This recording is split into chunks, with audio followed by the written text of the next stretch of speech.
তো দোকানে গেছে, দোকানে যাওয়ার পরে মেয়েরে ওই মানে এখানে ধর্ষণের কোনো বিষয় হয়নি, এখানে মেয়ের সাথে একটু খারাপ আচরণ করছে।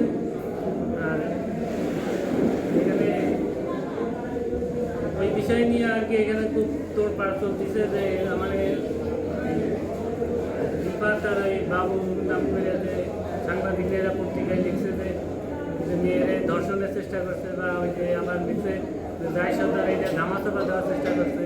তারপর আপনার এই যে মাহফুজুর রহমানের যে শালিক মানে জিজ্ঞাসাবাদের সময় পরে যাই যে বলছে যে এগুলো ধামাচাপা দেওয়া বা এগুলা আমাদের যে ভয় ভীতি দেখানো হয়েছে এগুলো সম্পূর্ণ মিথ্যা।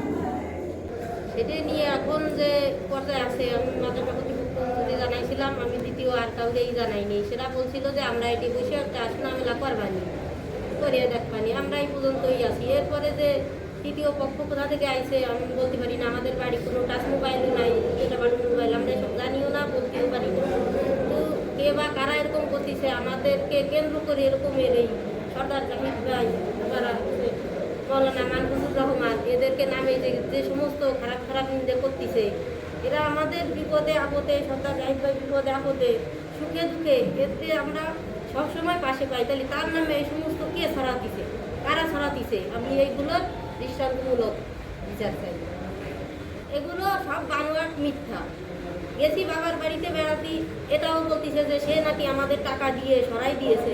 আমার বাবা অসুস্থ, গেছি সে বাবার বাড়ি, এই যে কালকে আবার চলে আসছি। এখন কি এই জন্য আমরা কোথাও লড়তেও পারবো না? গ্রামে আমাদের যে পরিবারটা ধর্ষিত এই যে যেভাবে করছে, তাই এটা আমরা কিভাবে এখন মুখ দেখাবো?